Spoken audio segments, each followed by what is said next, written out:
ஆட்சியின் வரைவு உங்கள் எல்லாருக்கும் கொடுக்கப்பட்டிருக்கு. எங்களுடைய கனவு இப்போது உங்கள் கைகளில் இருக்குது. இந்த அச்சு ஆவணத்தில் இருக்கிறது முழுக்க முழுக்க காணொலி ஆவணமாக ஒவ்வொரு பரப்புரை பயணத்தில் ஒவ்வொரு மேடையிலும் போட்டு போட்டு இது போல் ஒரு எண்ணியல் திரையில் போட்டு போட்டு காட்டி விளக்கி பேசுவோம். அது முழுக்க காட்ட முடியாது, நீண்ட நேரம் எடுக்கும் ஒவ்வொரு இதுவும். அதனால் ஒரு சிறு சிறு துளி காட்சிகளாக உங்களுக்கு இதை திரையிடுவதில் நான் மகிழ்கிறேன். முதலாக உங்கள் பார்வைக்கு தான் இதை படைக்கிறோம். அதில் எனக்கு பெருமையும் மகிழ்ச்சியும். நம்முடைய கனவு எங்கள் திருநாட்டில் எங்கள் நல்ல ஆட்சியே. நம்முடைய தாத்தன் நல்லாட்சின்னு சொல்லியிருக்கலாம், ஆட்சியேன்னு சொல்லியிருக்கலாம், நல்லாட்சின்னு சொல்கிறான். பொங்கிடுக வாய்மை பொழிந்திடுக என்றே நீ செங்கதிர் சீர்கையால் பொன்னெல்லி பூசிய கங்குல் நிகர்த்த கருங்குயிலே கூவாயங்கிறான். அதை தான் எங்கள் கனவு, எங்கள் திருநாட்டில் எங்கள் நல்ல ஆட்சியே. ஒரு மாநிலத்தில், இந்திய பெருநிலத்தில், இந்த துணைக்கண்டத்தில் ஒரு மாநில ஆட்சி இவ்வளவு சிறப்பாக செய்ய முடியுமான்னு செய்து காட்டணுங்கிறதான் எங்களுடைய கனவு. உலகத்துக்கே முன்மாதிரியான ஒரு ஆட்சி முறையை நிகழ்த்தி காட்டணும் அப்படின்னு. தமிழர் அறம் சார்ந்த ஆட்சி, அரசியல் ஆட்சி இல்லை, அறம் சார்ந்த ஆட்சியை செய்யணும்னு நினைக்கிறோம். இந்த மொழி உங்களுக்கு தெரியும், ஒவ்வொரு தேசிய இனத்திற்கும் மொழிதான் முகம், முகவரி, அடையாளம் எல்லாம்.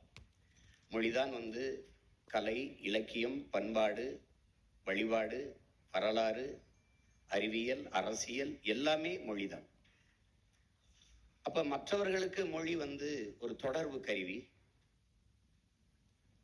அப்படிதான் சொல்றாங்க, ஒரு கம்யூனிகேஷன் லாங்குவேஜ்ங்கிறாங்க. நமக்கு அப்படி இல்லை. தமிழ் நம் உயிர். அதான் நம்ம தாத்தா தமிழுக்கு அமுதென்று பேர், அந்த தமிழ் இன்பத்தமிழ் எங்கள் உயிருக்கு நேர் என்று பாடுறார். மற்றவர்களுக்கு பேச்சு மொழி, தமிழ் நமக்கு மூச்சு மொழி, அது வீச்சு மொழி. முழங்கு சங்கைன்னு சொல்றாரு, முழங்குன்னு சொல்லல. நம்முடைய பாட்டன் பாரதி வீரியம் பெருக்கு வெடிப்புற பேசுங்கிறான். சீமா ஏன் சத்தமா பேசுறாருன்னா அவங்கதான் சொல்றாங்க சத்தமா பேசுறா அப்படின்னு. சத்தியத்தை பேசு, சத்தமா பேசுறா, உண்மையை பேசு, உறக்க பேசுறான்னு முன்னவர்கள் தான் சொல்லி கொடுக்குறாங்க. பாரு, அது ஒரு தொடர்பு கருவி இல்லை, ஒவ்வொரு தேசியனத்தின் உயிர். அதுவே முகம், முகவரி, வரலாறு, கலை, இலக்கியம், பண்பாடு எல்லாமே அதுதான்.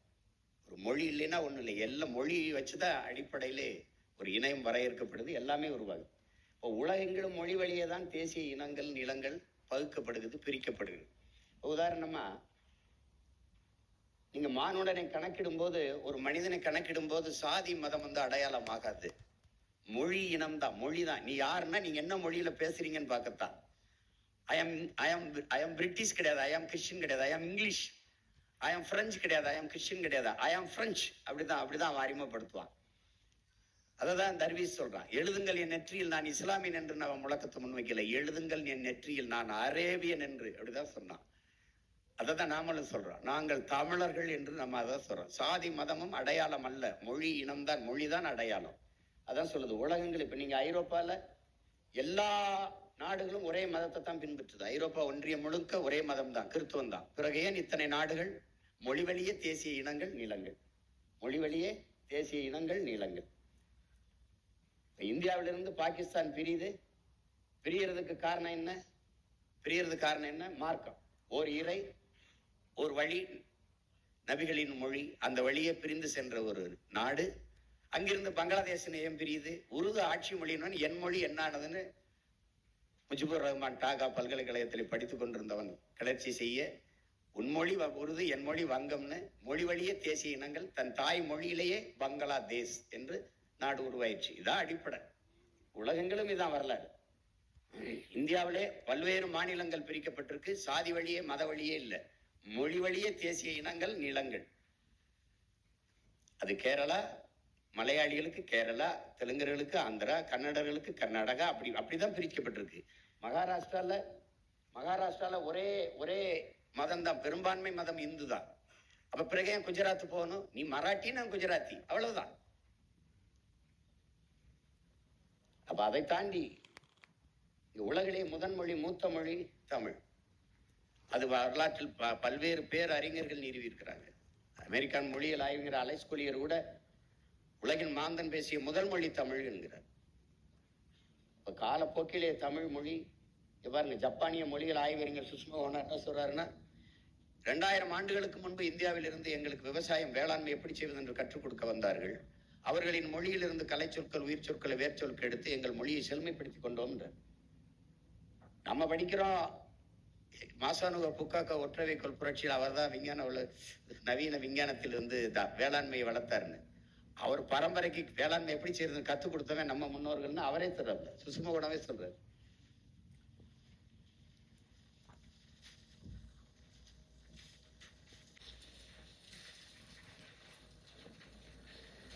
இவங்க டோனி ஜோசப்பும் ரிச்சர்டும் மார்ட்டினும் அமெரிக்க ஹார்வர்ட் பல்கலைக்கழக பேராசிரியர் பெருமக்கள். தெற்காசிய முழுமைக்கும் பரவி வாழ்ந்தவர்கள் தமிழர்கள் தான். மற்ற இனங்கள் எல்லாம் அங்கு வந்து குடியேறியவர்கள் ஆய்வு கட்டுரைகளை நிறுவுகிறார்கள். புரட்சியாளர் அம்பேத்கர் இந்த நிலப்பரப்பு முழுதும் பரவி வாழ்ந்தவர்கள் இந்திய துணைக்கண்ட முழுக்கும் தமிழை தாய்மொழியாக கொண்ட நாகர்கள் தான் என்கிறார். என்னுடைய மூதாதைகளின் மொழி கூட தமிழ் தான் என்கிறார். இந்த நாட்டை என் நாடு என்று சொந்தம் கொண்டாடி கொள்ள ஒரே ஒரு இனத்திற்கு தான் உரிமை உண்டு, அது தமிழர்களுக்கு மட்டும்தான் என்கிறார். எல்லா மொழிகளும் மனிதனால் பேசப்படுது உலகத்துல. சில மொழி பிறந்து சிறக்கும், என் மொழி சிறந்தே பிறந்தது.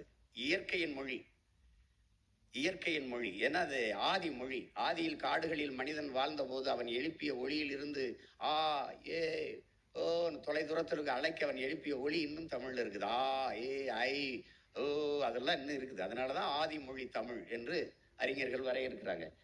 எல்லா மொழியும் மனிதனால் பேசப்பட்டது, என் மொழி மட்டும்தான் இறைவனால் பேசப்பட்டது. மணிநெற்றி உமிழ் சங்கன் தலால் புரை சுடர் கடவுள் தந்த தமிழ்ங்கிறான். இறையனாரே சிவபெருமானை தந்த மொழிடாங்கிறான். நிறைமொழி மாந்தர் மறைமொழி தானே மந்திரம் என்பங்கிறான். தனியா மந்திரம் தேவையில்ல, தமிழே மந்திரம்ங்கிறான்.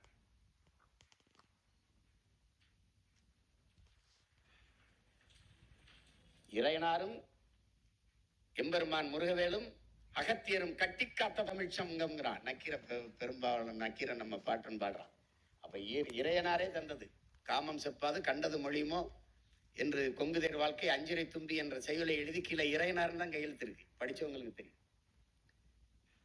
இப்ப பைபிள் கிறிஸ்தவர்களுக்கானது, பகவத்கீதை இந்துக்களுக்கானது, குரான் இஸ்லாமிய பெருமக்களுக்கானது. இப்படி ஒவ்வொரு மதம் சார்ந்த புனித நூல்கள் இருக்குது. ஆனா எந்நாட்டவர்க்கும் எக்காலத்தவர்க்கும் எச்சமயத்திற்கும் ஏற்புடைய ஒரு பொதுமறை உண்டென்றால், ஒரு நீதி நூல் வேத நூல் உண்டென்றால், அது நம்முடைய நாயனார் வள்ளுவ பெருமகனார் வள்ளுவ நாயனார் தந்தருளிய திருக்குறள் தான். நம்முடைய தெய்வ திருமகன் தாத்தா முத்துராமலிங்க திருச்சுறார். எல்லா சமயத்திற்கும் ஏற்புடையது. எந்த வேத நூலிலும் இல்லாதது தமிழ் இருப்பது திருக்குறளில் இல்லை என்று யாரும் சொல்ல முடியாது. அவன் பாடாத ஒன்றே கிடையாது. காதலை பாடி, காமத்தை பாடி, குடும்பத்தை பாடி, அரசை பாடி, வேளாண்மையை பாடி, எல்லாம்.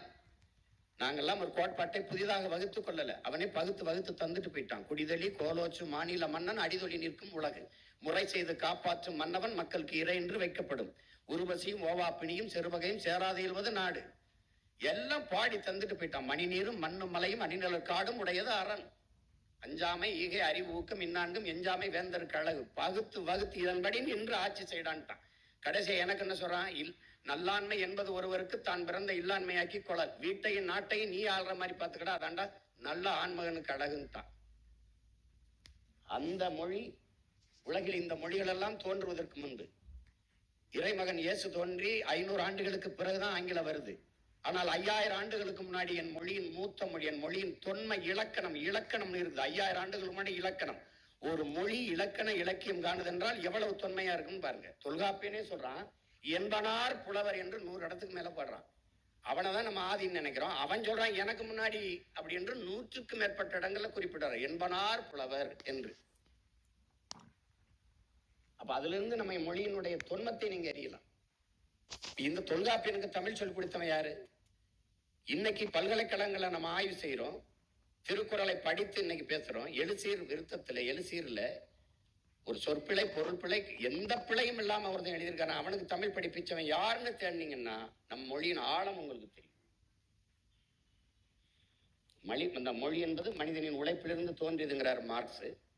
ஆதியில காடுகள்ல வாழ்ந்தவன் எழுப்புறான், தொலை தூரத்தில் இருக்கிறவன் அழைக்கிறதுக்கு ஓ அந்த ஒளிகள் தான் இன்னும் அப்படியே தமிழ்ல இருக்கிறதுனால அது ஆதி மொழி. 50,000 ஆண்டுகளுக்கு மூத்தது என் தாய்மொழி என்று நம்ம தாத்தா தேவனையப்பாவான தன் ஆய்விலே நிறுவுகிறார்.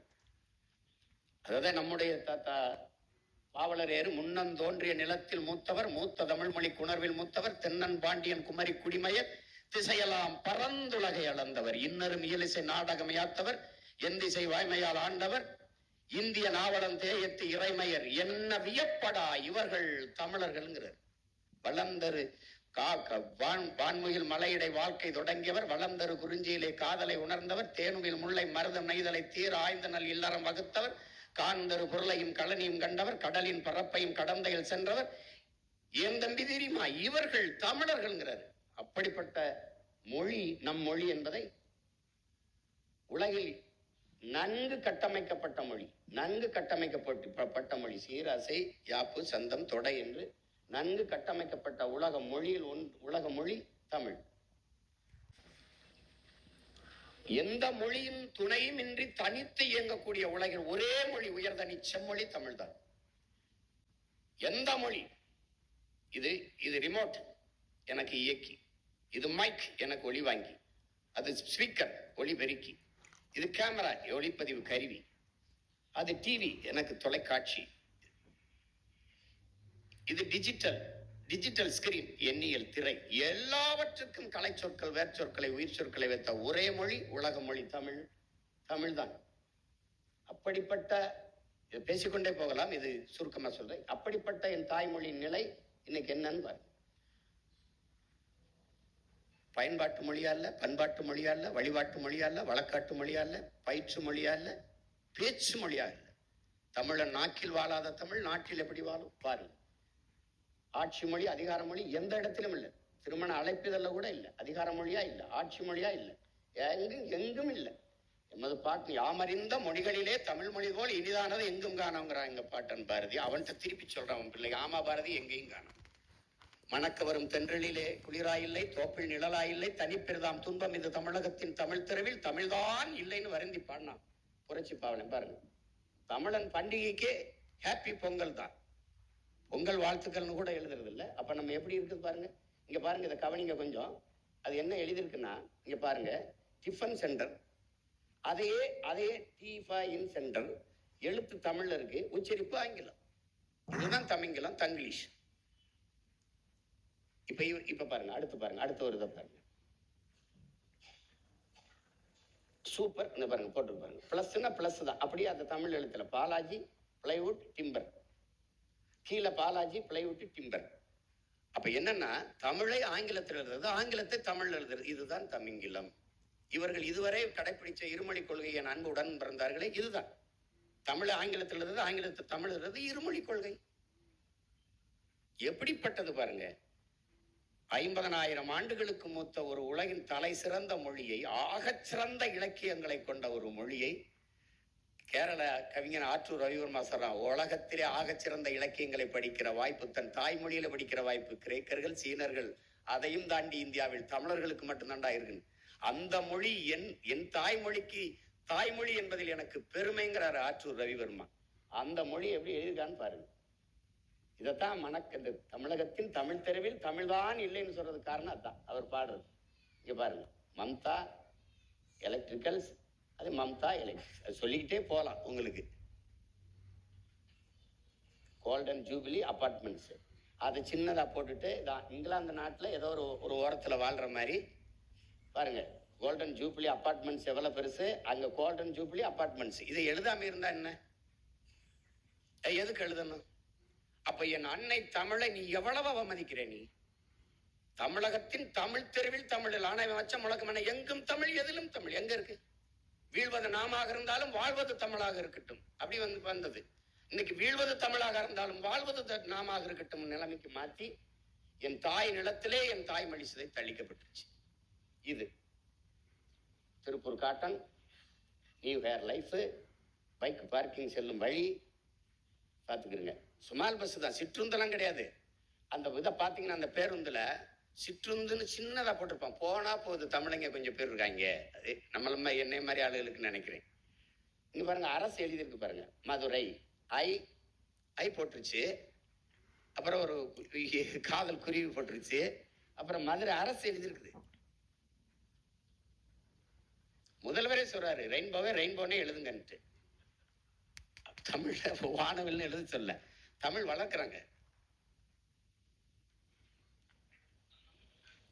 பாருங்க, இப்ப இது இது உங்களுக்கு போதும்.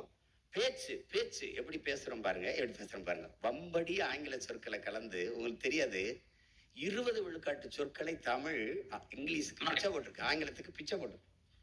எப்படின்னா, நம்ம மொழியில இருந்து 500க்கு மேற்பட்ட சொற்களை அவன் எடுத்து பயன்படுத்துறான். நம்முடைய கொல் அவனுடைய கில், நம்மளுடைய காசு அவனுடைய கேசு, நம்முடைய கலாச்சாரம் அவனுடைய கல்ச்சர், நம்முடைய கட்டுமரம் அவனுடைய கட்டுமரான், நம்முடைய நாவாய் அவனுடைய நேவி, நம்முடைய பேச்சு அவனுடைய எஸ்போர்ட் ஸ்பீச், அவனுடைய நம்ம உடன் அவன் எஸ்போர்ட் சடன், நம்மளுடைய பஞ்சு அவன் எஸ்போர்ட் ஸ்பாஞ்சு. அவ்வளவுதான். அவன் நம்மகிட்ட இருந்து பல சொற்களை எடுத்து அவன் வச்சிருக்கான். அவனுக்கு ஒண்ணுமே இல்லை அவனுக்கு. நீங்க இதுல பாருங்க, இங்க பாருங்க நம்ம எப்படி பேசுறாங்க பாருங்க. சில இது உங்களுக்கு மாதிரிக்காக காட்டுறேன். டெவலப் பண்றதுக்காக வந்து கவர்மெண்ட் வந்து நாங்களே சில விஷயத்தெல்லாம் வந்து செய்ய போறோம் அப்படின்னு சொல்றீங்க. பட் ஆனா ஒரு குட் கவர்னன்ஸ் பார்க்கும்போது இதுல பாருங்க, எல்லாருமே இந்த பட்டானா பேசுறாங்க. ஒன்னும் ஆனா பேசணும், ஆனால் அப்படி சொல்லணும், இல்லைன்னா பட்டு சொல்லணும். பட்டு பட்டு பட்டு பட்டுன்னு போட்டு என் மொழி பட்டே போச்சு. நீங்க பாருங்களேன், ஆக்சுவலி சோ இது இல்லாம இந்த பாருங்க, நான் சொல்லல ஆக்சுவலி இல்லைன்னா அடுத்த வார்த்தை வராது. சோன்னு சொல்லினா சோறு இறங்காது. இது ஒரு மொழி. பாருங்க நல்லா கவனிங்க, எப்படி பாருங்க. என் காலேஜ்ல நான் கிளப்போட பிரசிடென்ட், அது மட்டும் இல்லாம என்சிசி சீனியர். ஸோ எங்களுக்கு ஈக்குவலாக தான் ரைட்ஸ் கிடைக்குதே தவிர மென்ஸ்க்கு அதிகமாகவோ விமென்ஸ்க்கு கம்மியாவோ, அப்படி இல்லைன்னா உமன்ஸ்க்கு அதிகமாகவோ எங்களுக்கு சம வாய்ப்பு கிடைக்கும். சொற்கள் இல்லாம இல்ல, வம்படியா பேசுறது, அதுல ஒரு அறிவுன்னு ஒரு அடிப்படை தானே. என் உடன் பிறந்தார்களே, அடுத்தவன் மொழி எனக்கு எப்படி அறிவாகும்? ஒரே கேள்வி தான் கேள்வி. அவன் மொழி எப்படா எனக்கு அறிவாகும்? அப்ப என் மொழி அறிவு இல்லையா? அது அறிவு இல்லையா? என்ன எப்படி இருக்கு பாருங்க. நாட்டின் பிரதமரே சொல்றாரு, வெளிநாடுகள்ல போய் சொல்றாரு, உலக மொழிகளின் தொன்மையான மொழி தமிழ் என் நாட்டில் இருப்பது பெருமைன்னு. உலக நாடுகள் இருக்கிறவெல்லாம் தமிழை படிக்க ஆர்வத்தோடு வந்து கொண்டிருக்கிறார்கள்ங்கிறாரு. இந்திய மொழிகளின் தொன்மத்தை தமிழிலிருந்து அறியலாம்ங்கிறாரு.